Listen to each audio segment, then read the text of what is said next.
Olá, boa tarde. Vender balas no sinal, trabalhar em casa de família.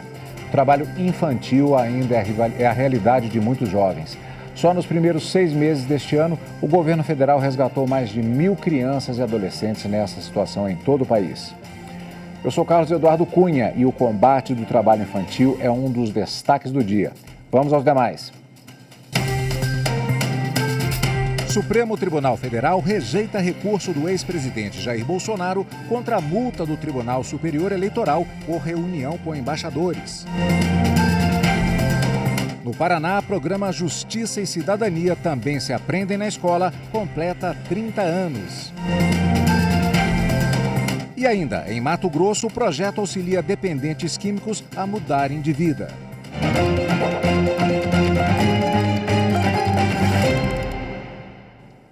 O ministro Dias Toffoli do Supremo Tribunal Federal rejeitou 2 recursos apresentados pelo ex-presidente da República, Jair Bolsonaro, e pelo Partido Liberal. Os processos são contra a decisão do Tribunal Superior Eleitoral, que aplicou multa de R$20 mil por propaganda eleitoral irregular antecipada nas eleições de 2022. O caso se refere à reunião realizada por Bolsonaro no Palácio da Alvorada para falar com embaixadores sobre o sistema eleitoral brasileiro. O ex-presidente e o partido alegaram, entre outros pontos, que o caso não deveria ter sido analisado pela Justiça Eleitoral, pois, segundo eles, o discurso foi feito no exercício regular da liberdade de expressão e das prerrogativas de chefe de Estado. No entanto, para o ministro Toffoli, a divulgação de fatos inverídicos e descontextualizados no discurso representou conduta relevante no âmbito do direito eleitoral e foi analisada com base nas normas que tratam da propaganda eleitoral. O ministro afirmou ainda que a decisão do TSE não ofende diretamente a Constituição, o que inviabiliza o trâmite de recursos no STF. O programa Justiça e Cidadania também se aprendem na escola completou 30 anos. Promovido pelo Tribunal de Justiça do Paraná, a iniciativa leva informação e cidadania para crianças de escolas públicas em todo o estado. Já são mais de 6 milhões de crianças atendidas. Os detalhes com Adriano Ribeiro.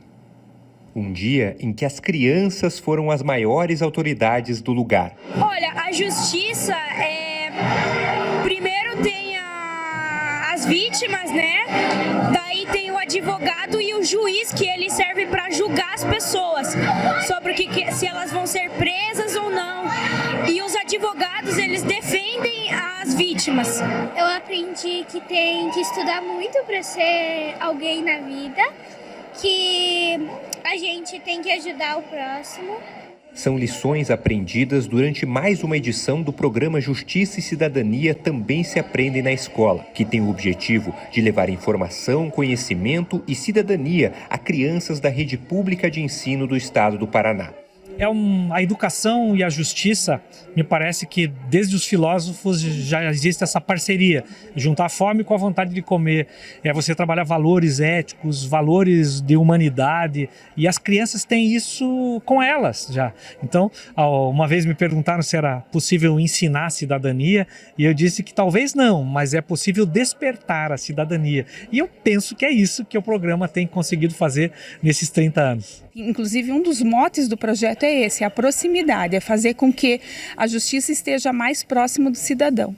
E uma da forma disso acontecer se dá justamente com a conversa com as crianças. Então, o projeto é dividido em várias fases e essas fases, elas fazem com que essa aproximação ocorra de fato, seja através das visitas que fazemos às escolas, onde são feitas as palestras, as conversas, as interações com os alunos, seja depois recepcionando eles aqui, lendo e premiando as redações, então fechando um ciclo realmente de conhecimento. Já são 30 anos de atuação e mais de 6 milhões de crianças atendidas. 6 milhões de crianças atendidas é um fato para ser comemorado.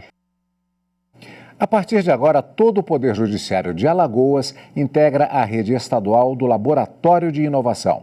O objetivo da parceria é o aprimoramento das instituições. Vamos acompanhar na reportagem de Lídia Lemos. Representantes do Poder Judiciário, da Justiça Federal e do Trabalho, além do Tribunal Regional Eleitoral, assinaram um convênio para a criação da Rede Alagoana de Laboratórios de Inovação. O coordenador do projeto no Tribunal de Justiça, o juiz Rafael Casado, destacou a importância dessa cooperação entre as instituições, que busca debater novas práticas e humanizar a prestação jurisdicional. Funciona como uma espécie de uma comissão, né, no Tribunal de Justiça de Alagoas, é coordenada por mim, tem outros juízes integrantes, alguns servidores também, que colaboram de forma fundamental para essas inovações que são trazidas para a gente propor soluções que venham a ajudar a melhorar o dia a dia dos magistrados e servidores. O magistrado reforça ainda projetos inovadores que já são desenvolvidos pela Justiça de Alagoas. O Laboratório de Inovação do ano passado entregou um sistema que foi o Artemis, que é responsável por a demanda de violência doméstica, né, facilitando a porta de entrada, né, o acesso de vítimas de violência doméstica para denunciar os agressores, né, para relatar nessas ocorrências de agressão. Também esse ano entregamos o gabinete virtual, que é também um canal de atendimento para facilitar essa ponte entre jurisdicionado, advogados e juízes, né? Então são sempre assim, pensando em soluções que possam melhorar e aproximar o judiciário da sociedade. O presidente Fernando Tourinho frisou a relevância da troca de experiências entre as instituições para encontrar melhores soluções para problemas nas atividades judiciais. É muito importante o Poder Judiciário estar dando a sua contribuição. Juntos, Judiciário Estadual, Trabalhista, Federal e Eleitoral. Nós vamos trabalhar em conjunto para justamente tentarmos melhorar os serviços que nós estamos prestando, melhorar o atendimento à população alagoana. A seguir, vamos falar sobre trabalho infantil. Só nos primeiros 6 meses deste ano, o governo federal resgatou mais de 1.000 crianças e adolescentes nessa situação em todo o país.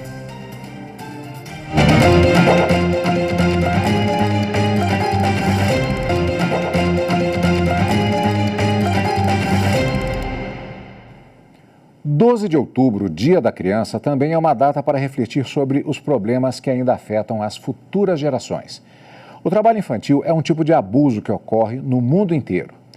No Brasil, de janeiro a junho deste ano, foram registradas mais de 1.000 crianças e adolescentes que exercem atividades consideradas proibidas para a faixa etária.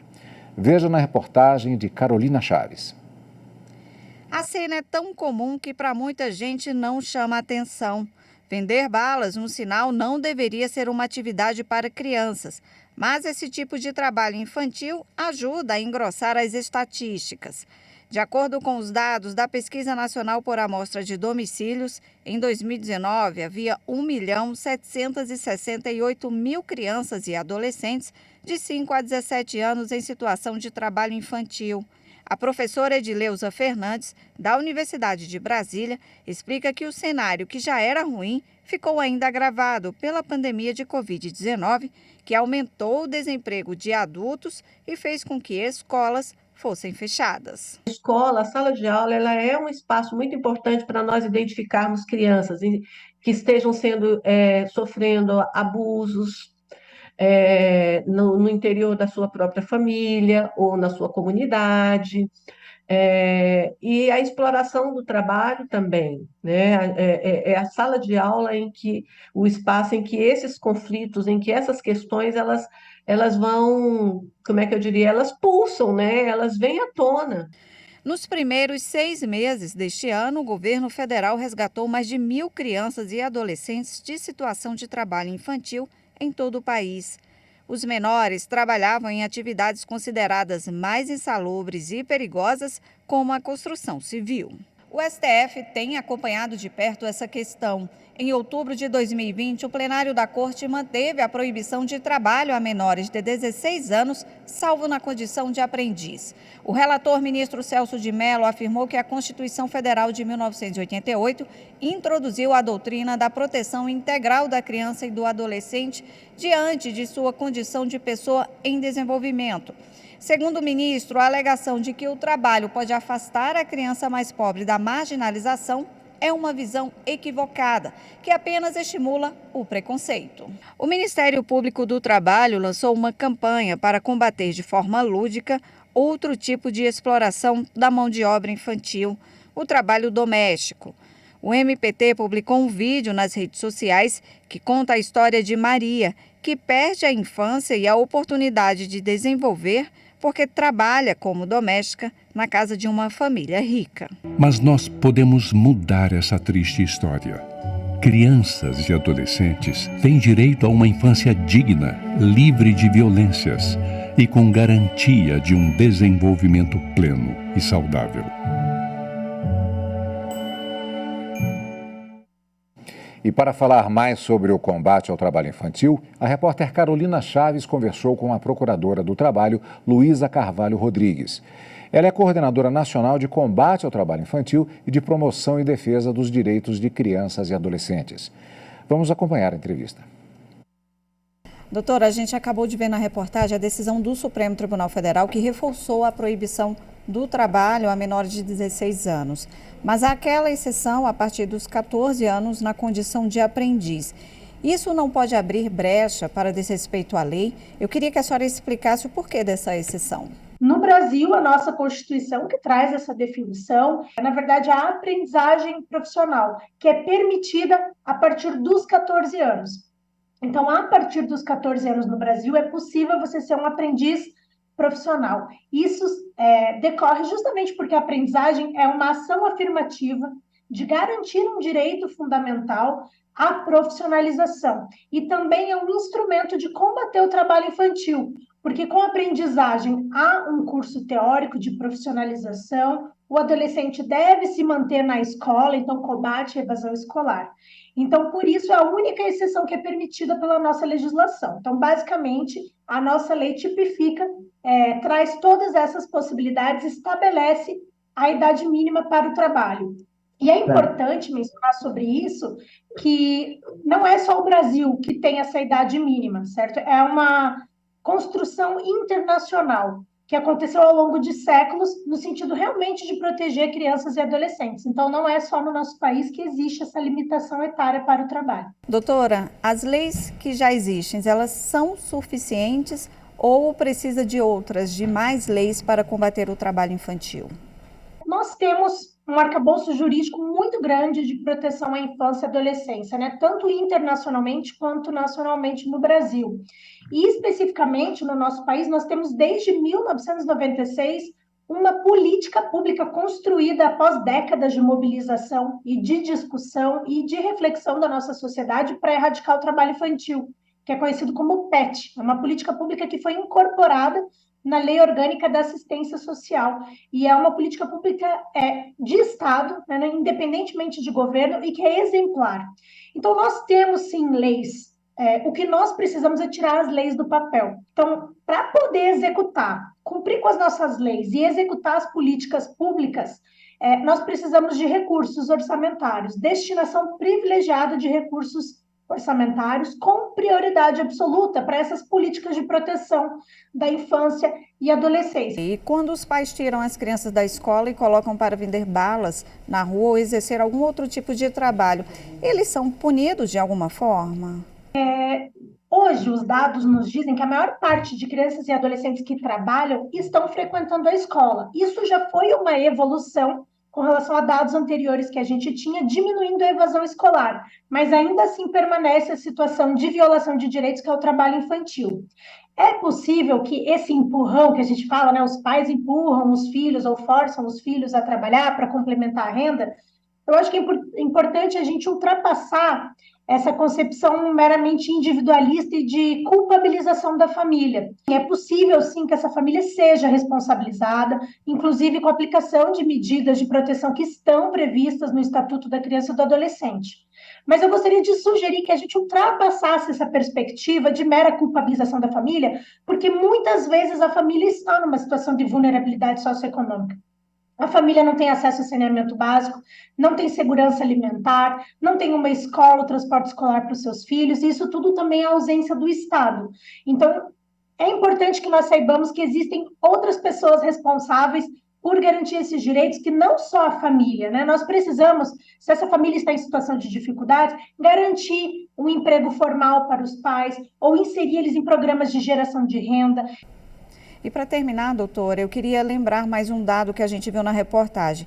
Nós vimos pelos dados do IBGE que ainda há quase 2 milhões de crianças trabalhando. Por que é tão difícil combater o trabalho infantil no Brasil? É difícil combater o trabalho infantil em qualquer lugar, né? Não é uma peculiaridade nossa. Porque o trabalho infantil ele é diretamente ligado com a pobreza. Então, a gente precisa combater a pobreza. Para combater a pobreza não é simples, não basta você pegar e tirar uma criança do trabalho infantil se você não der condições para que ela se mantenha fora daquela atividade, para que aquela família possa se sustentar sem depender de um complemento de renda, de um trabalho infantil. Então, é difícil combater o trabalho infantil realmente, é uma atividade difícil, porque envolvem várias ações, né? Ações de informação e mobilização, ações de proteção social, ações de identificação, ações de responsabilização, né, e punição de exploradores e beneficiários desse trabalho, e monitoramento. Então, é um trabalho que envolve realmente superação da pobreza, rompimento de ciclos de pobreza, garantia de acesso à escola, à alimentação, à moradia. Então, envolve realmente uma série de políticas públicas que dependem de destinação orçamentária, de execução de políticas públicas, de fiscalização e monitoramento e do funcionamento fluido, concertado e ajustado de vários órgãos de proteção. Então, realmente é uma tarefa difícil, mas que, pelo que todos os últimos dados vêm nos apontando até hoje, nós temos avançado, tem sido visto uma progressiva diminuição nos números de trabalho infantil, nós estamos caminhando e precisamos caminhar mais, precisamos avançar mais, porque essa é uma luta urgente. O Brasil assumiu um compromisso internacional de erradicar o trabalho infantil até 2025.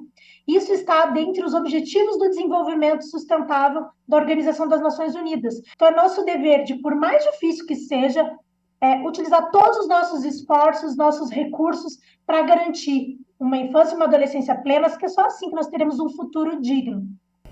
Ok, doutora, muito obrigada pela participação aqui na TV e na Rádio Justiça. A seguir, em Mato Grosso, o projeto auxilia dependentes químicos a mudar de vida. Os detalhes em instantes.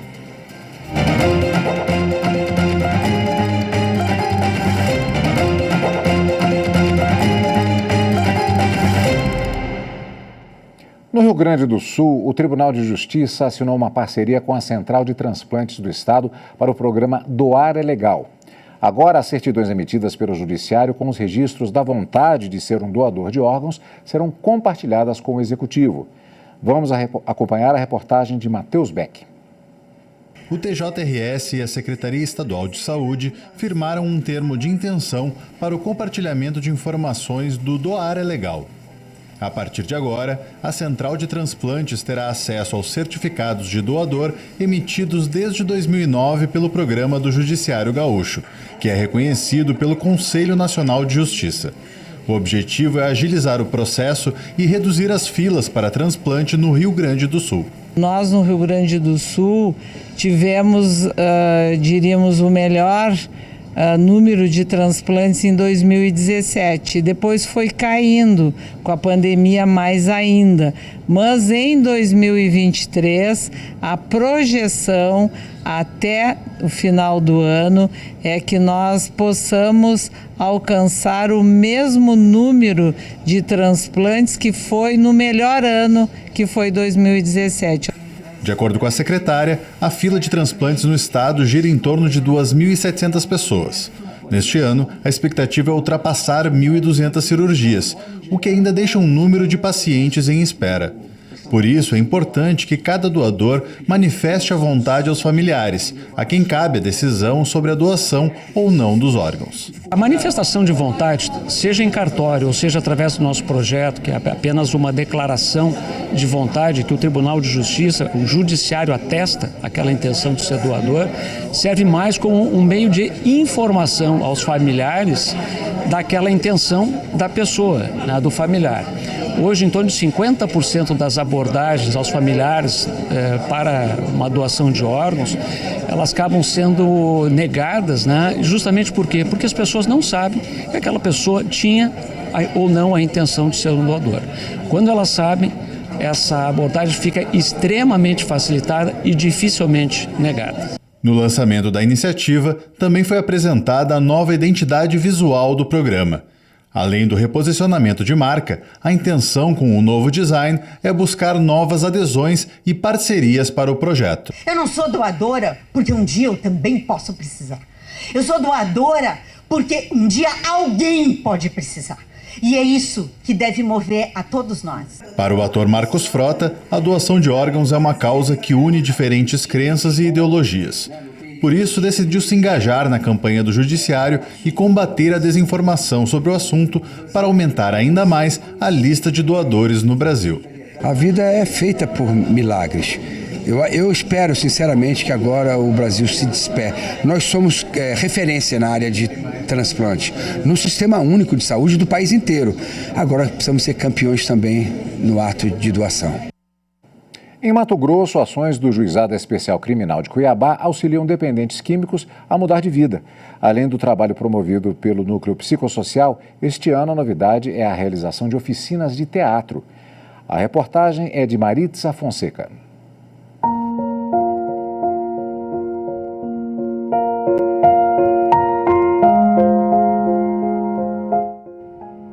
O que leva uma pessoa a entrar para o mundo das drogas? Os motivos variam e podem ser diversos. O fato é que a droga está presente nas mais variadas estruturas familiares e graus de instrução escolar. Personagens da vida real, eles têm algo em comum: o problema com as drogas e a luta. Este jovem ouvido pela TV.jus é um exemplo. Aos 25 anos, ele tem uma história de muito sofrimento. Se apresenta de forma transparente e não esconde que tomou muito caldo da vida. Mas ele não consegue explicar o porquê do vício. Como usuário de drogas, ele não tinha sonhos, chegou a ser confundido com um traficante e foi preso. E para sair desse lugar perigoso, voltar a ter esperança de dias melhores, o Juizado Especial Criminal de Cuiabá foi fundamental. Eles me passaram lá pelo curso, esse projeto foi muito bom para mim, aprendi várias coisas. E o comportamento também mudou, né? A cabeça mudou. Agora é pensar para frente as coisas boas, largar essas coisas erradas. O trabalho do GCRIM devolveu o olhar de esperança para a mulher dele. Isso já tem 1 ano e a vida em casa mudou. Ele começou a ter mais atenção dentro de casa e não para a rua. E aí ele me trata melhor, a gente não briga mais. Tipo, tem mais aquela atenção que não tinha antes. Ele aprendeu muitas coisas, teve conhecimento sobre o que é o alcoolismo, sobre o que é as drogas, o que ela faz na vida da pessoa, destrói, né? O Núcleo Psicossocial soma várias histórias de superação de pessoas assistidas.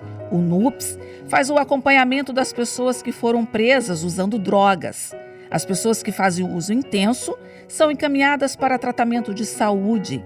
Já os que estão no uso mais leve recebem orientação do núcleo.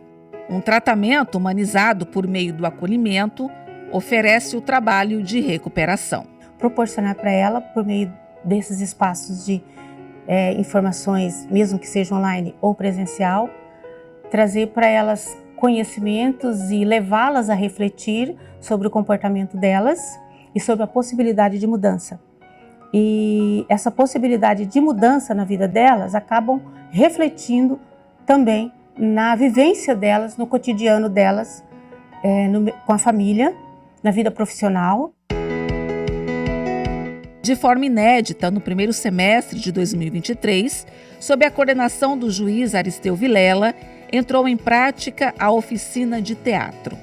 Trabalho que usou a arte para recuperar pessoas. O negócio desenvolveu de uma forma em que todos estão gostando, eles comparecem, eles agem, eles participam. Como diz Freud, né? Quando a gente ouve a própria voz, a gente assume a nossa história. E eles lá, eles resolvem falar e vão interagindo. E a gente, de uma certa forma, contribui para que eles sejam reinseridos sempre na sociedade. No projeto Arte e Vida, Os assistidos se encontram uma vez por semana e o auditório do GCRIM se tornou palco da contação de história e teatro. 2 professores de teatro do Instituto Ação de Desenvolvimento Sustentável da Pessoa e Inclusão, o PROASP, conduzia a dinâmica. Ao final, eles receberam certificados. É trabalhado a criatividade, é trabalhado a memória, onde esse participante ele consegue fazer uma reflexão e uma transformação de vida. A legislação prevê que as pessoas apreendidas pelo uso de entorpecentes sejam encaminhadas ao Juizado Especial Criminal para ter oportunidade de entender como se libertar do vício. E os resultados comprovam que os serviços do Judiciário ajudam a vencer o vício, oferecem oportunidade, esperança e a reintegração. No GCRIM existe a esperança de esperançar. Todos os funcionários que trabalham ali do Tribunal de Justiça têm esse compromisso. Eles têm esse entendimento de que nós estamos tratando não com criminosos, mas com dependentes. O GCRIM entendeu isso e trabalha assim. Nós temos tido assim realmente oportunidades e casos de completa libertação do vício lá dentro do GCRIM.